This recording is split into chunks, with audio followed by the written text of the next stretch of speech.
दोस्तों, बहुजन परिवार की इस नई वीडियो में आपका स्वागत है। अगर हम धम्म दीक्षा भूमि की बात करें तो धम्म दीक्षा भूमि भारत में बौद्ध धर्म का एक प्रमुख केंद्र है। ये भारत में रहने वाले सभी लोगों को अच्छे से पता होगा। यही वो जगह है जहां बौद्ध धर्म का पुनर्रूप से उत्थान हुआ है, या यूं कह सकते हैं जहां बौद्ध धर्म की फिर से शुरुआत हुई है। ये पवित्र स्थान महाराष्ट्र राज्य की उप राजधानी नागपुर शहर में स्थित है और इसी पवित्र स्थान पर बोधिसत्व डॉक्टर भीमराव अंबेडकर जी ने 14 अक्टूबर 1956 को बौद्ध धम्म दीक्षा ली थी और उन्होंने अपने 5 लाख से अधिक अनुयायियों को त्रिशरण, पंचशील और 22 प्रतिज्ञाएं देकर हिंदू दलितों को बौद्ध धर्म की दीक्षाएं भी दिलवाई थी। यही नहीं, उन्होंने फिर अगले दिन यानी कि 15 अक्टूबर को 3 लाख लोगों को बौद्ध धर्म की दीक्षा दी और स्वयं भी फिर से दीक्षित हुए। अगर पूरी दुनिया की बात करें तो देश तथा विदेश से हर साल यहाँ 25 लाख से अधिक अम्बेडकरवादी और बौद्ध अनुयायी आते हैं। हर साल 14 अक्टूबर को यहाँ हजारों की संख्या में लोग बौद्ध धर्म में परिवर्तित होते रहते हैं। अगर कुछ आंकड़ों की बात करें तो यहाँ 14 अक्टूबर 2015 में 50,000 लोग दीक्षित हुए। वहीं अगर बात करें 14 अक्टूबर 2016 की तो 2016 में 20,000 लोग और उसी वर्ष 25 अक्टूबर 2016 को मनुस्मृति दहन दिवस के उपलक्ष्य में 5,000 ओबीसी लोगों ने बौद्ध धर्म की दीक्षा ली थी। आपको ये तो पता ही होगा कि बाबा साहब डॉक्टर अंबेडकर जी ने 25 दिसंबर 1927 को खुद मनुस्मृति को जलाया था। और अगर आप इस बारे में डिटेल में जानना चाहते हैं तो ऊपर आई बटन पे क्लिक करके हमारी एक वीडियो है, उसको आप देख सकते हैं। उसका लिंक हमने डिस्क्रिप्शन में भी दिया है। चलिए, अभी तक हमने धम्म दीक्षा भूमि की बात करी, पर एक सवाल आज भी उठता है, डॉक्टर अंबेडकर ने आखिर पूरे भारत में इस समारोह के लिए नागपुर को ही क्यों चुना? आखिर क्या वजह थी नागपुर को ही चुनने की? क्या वो आरएसएस मतलब राष्ट्रीय स्वयंसेवक संघ को ये समारोह करके उनको दिखाना चाहते थे या जवाब देना चाहते थे? ये सब जानने से पहले आपसे ये रिक्वेस्ट है कि अभी तक आपने हमारे इस चैनल को सब्सक्राइब नहीं किया है तो सब्सक्राइब जरूर कर लें और बहुजन परिवार का एक हिस्सा बने। तो शुरू करते हैं आगे की वीडियो।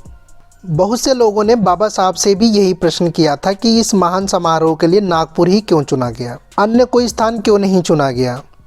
अच्छा, देखने वाली बात यह है कि अन्य कुछ लोगों का कहना था कि शहर में राष्ट्रीय स्वयं संघ का केंद्र होने के कारण उन्हीं की आंखों के सामने कुछ करके दिखाने के लिए बाबा साहब ने इस स्थान को चुना था।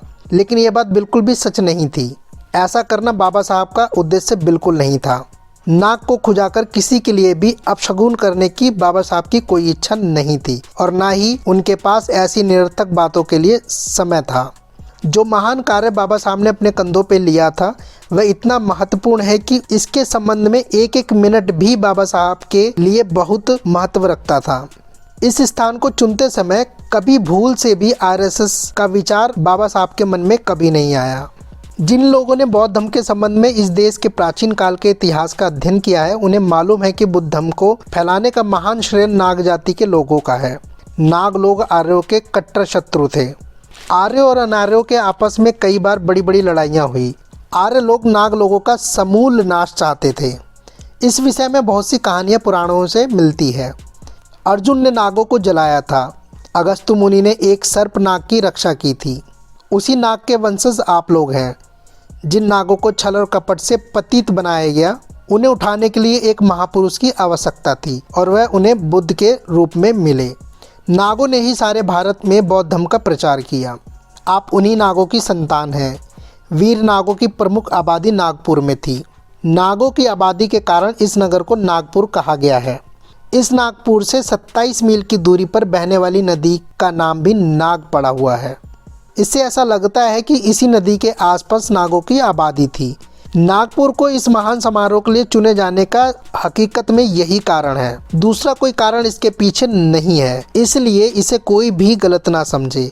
किसी और बात पर राष्ट्रीय स्वयंसेवक संघ के साथ विरोध हो सकता है, लेकिन इस स्थान को किसी ने भी उनको चिढ़ाने के लिए पसंद नहीं किया। नागपुर को ही धम्म दीक्षा भूमि चुनने का कोई अन्य कारण नहीं है।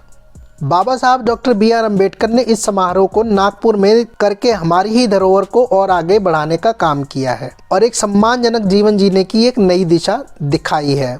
शुरू में पूछे गए सभी प्रश्नों के उत्तर आपको अब तो मिल ही चुके होंगे। वीडियो के अंत में बाबा साहब का एक बेहद ही महत्वपूर्ण कोटेशन, उनका एक बहुत ही प्रभावी विचार हमने दिया है, आप लोग जरूर देखिएगा। ये आर्टिकल हमने हम बौद्ध क्यों बने नामक बुक से लिया है, जिसके लेखक स्वयं बाबा साहब डॉक्टर BR अम्बेडकर जी हैं।